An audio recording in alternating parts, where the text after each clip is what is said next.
Hi, this is Alison Faraday, and I'm coming to you live from my home office under level 4 lockdown and recording the Valley Matters segment. As you know, on the 27th of March, a whole lot of things changed, and we're still in that change with a new announcement coming up this evening on Wednesday night.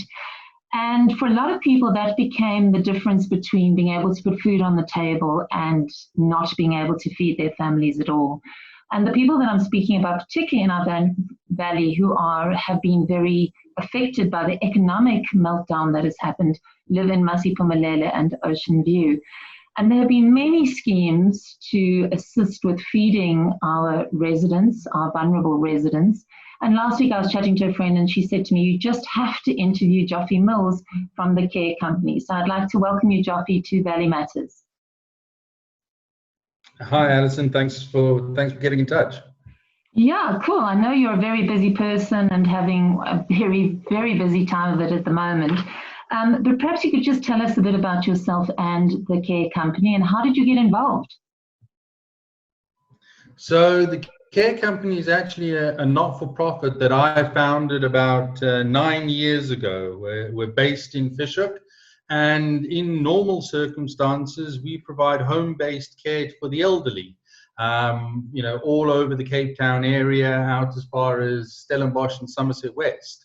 And how we got involved in the situation at the moment is that in previous times, many of our staff come from areas like Massey and Ocean View and have been affected by incidents like fires or other community tragedies. And we've always tried to look after our people as best we can and get involved in those times and support those communities. So when the pandemic started and lockdown hit our staff as well, we really decided to get involved in the community in a bigger way.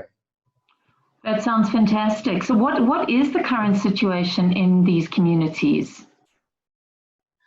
Well, there's good news and there's bad news, because obviously the bad news is that earnings are right down for people, particularly those with informal jobs, and particularly the sort of middle class people who have lost their jobs in things like tourism, restaurants, and have no idea when those kind of earnings might come back.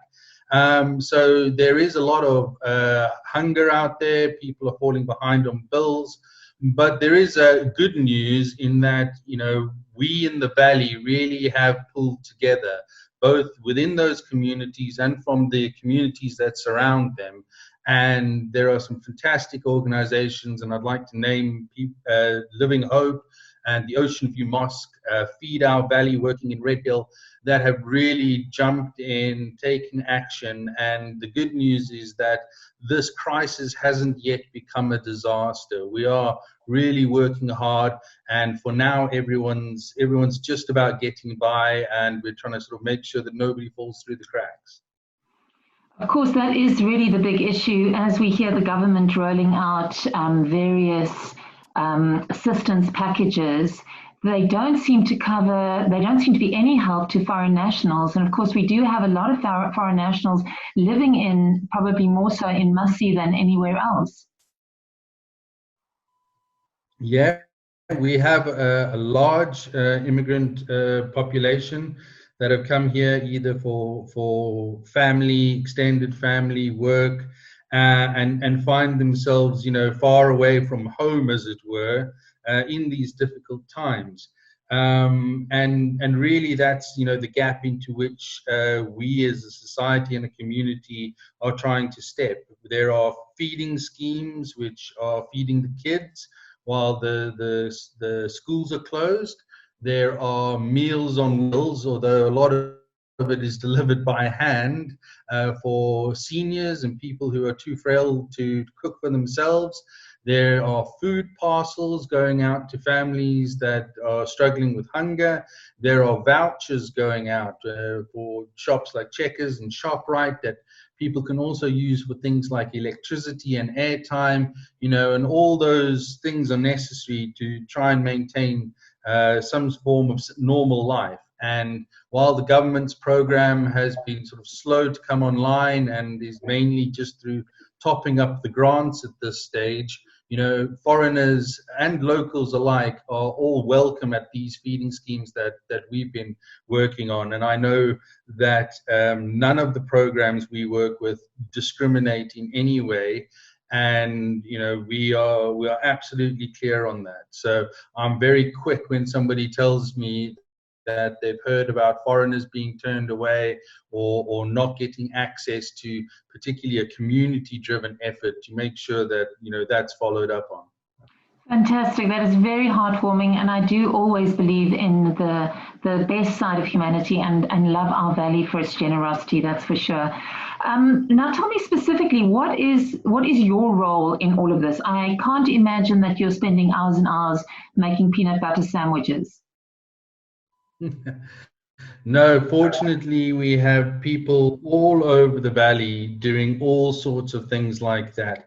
From the CareCompany perspective, we partnered with the Nurcan and Friendly Grocer right at the start, and we've got a program where we do 100 food parcels each week, and we do that through local churches in those areas, as well as community workers, to really identify those people who are perhaps still hoping for a larger relief or food parcels to find them, but need something just to get by at the moment.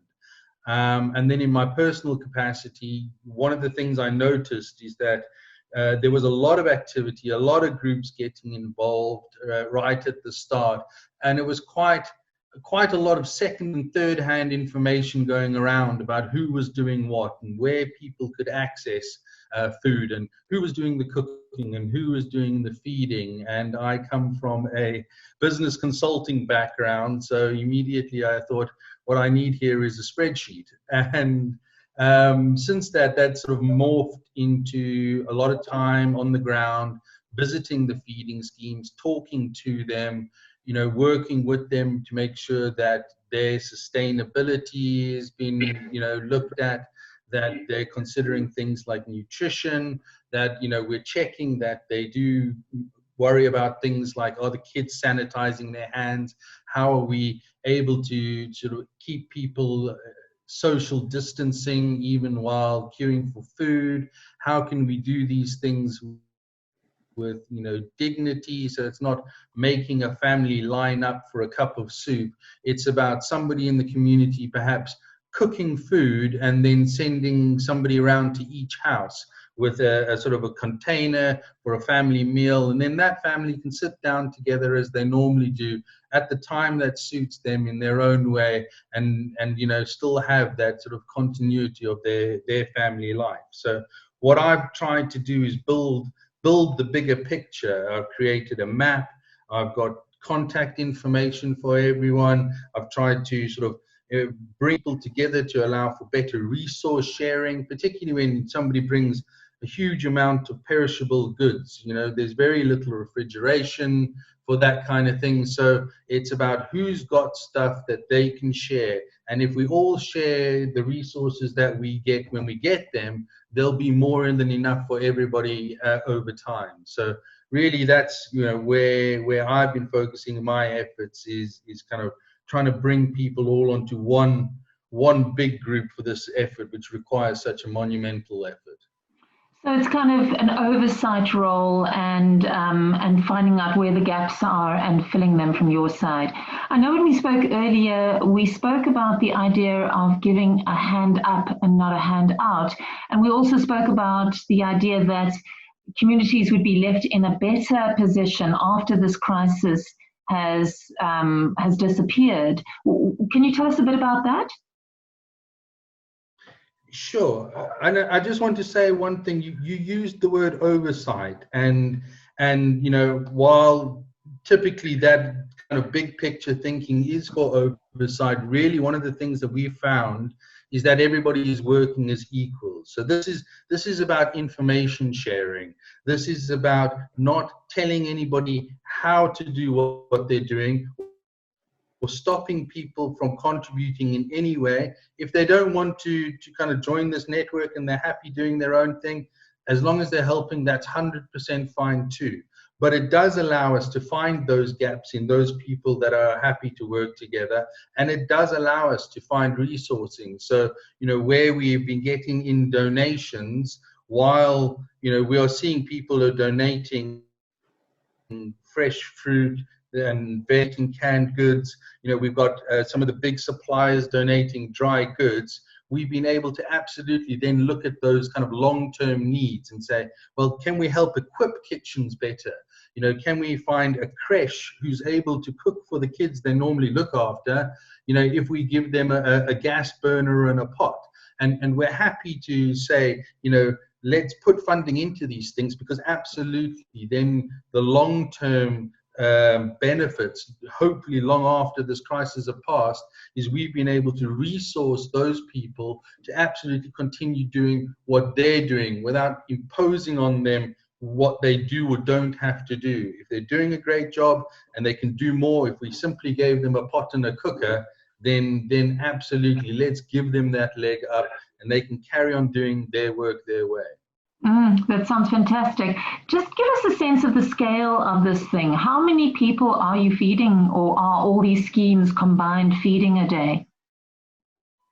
That's a great question, and I have an answer, but I'm going to preface it with the fact that it's more magic than science at this point, because so much of it relies on things like self-reporting. But if you look at Ocean View and groups that are working there, all told, they probably have about 55 soup kitchens running throughout the week. Not every day, not all equal, but there are 55 of them. In Massey, we've now got about 20 or so, plus we're aware of a few others. So there's probably about 75 various feeding scheme locations going. We've got the food parcels happening. We've got vouchers happening.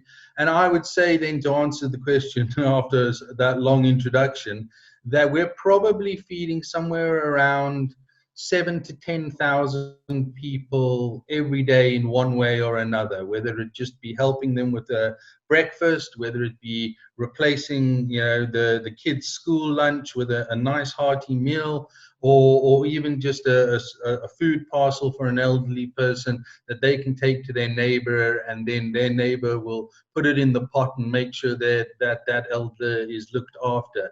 We're probably looking at about coming up to 10,000 as we expand. Wow, that is a monumental, as you say, a monumental scheme. So, of course, the big question is, how can we help? What can our listeners do to help?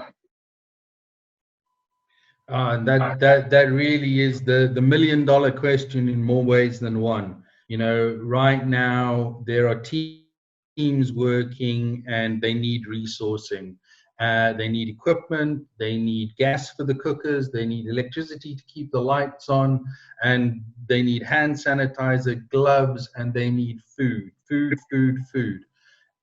So there are plenty of ways, or nearly all the supermarkets in the valley have grocery donation trolleys or boxes set up.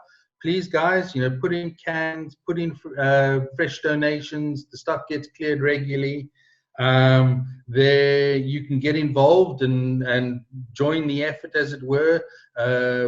You can volunteer at one of the organizations you may already know, or join your local community action network, which are the CAN groups, and most of them in the valley have a Facebook page. They're really easy to find.